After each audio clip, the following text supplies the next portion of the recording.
talking to Kat Andrew and also Audrey Campbell, and we're talking about Parks and Recreation virtual programming.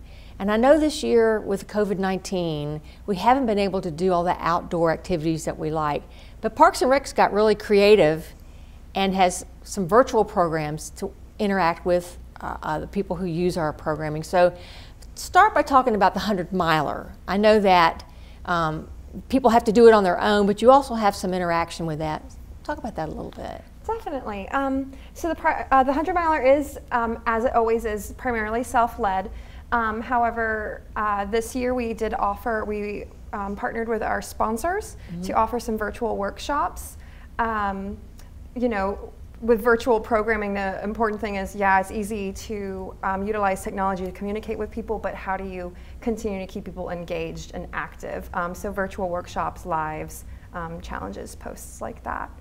Yeah. And then we have some take-home activities, things that people can do at home from their computers. Talk a little bit about that. Yeah, so other than just primarily virtual programs, we do have some kits that people can register for. So they will, you know, register for the kit, and then we include instructions and materials so that they can develop the recreational programs and recreate from home.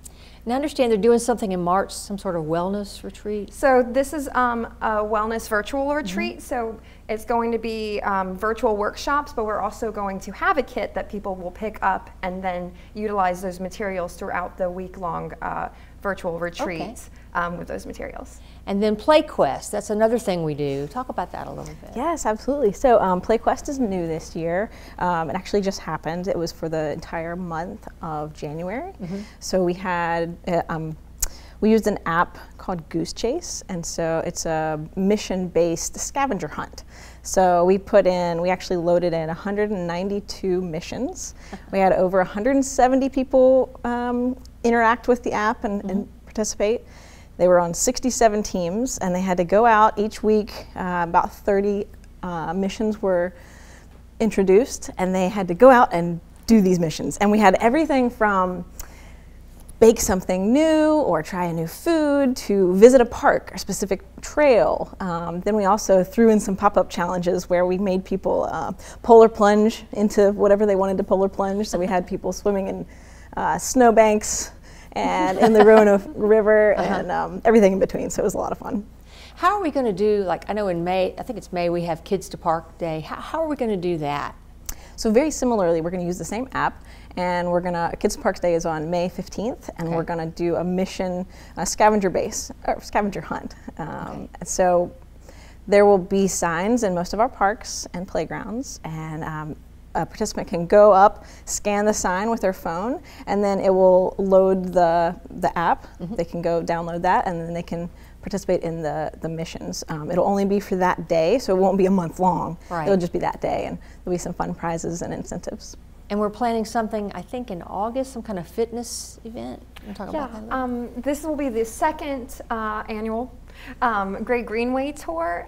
This is an initiative to get everyone to visit every single one of the greenways, Roanoke City Greenways, and they will be emailed, and there will be Facebook posts for GPS coordinates and a riddle to help them find a specific location on the Greenway.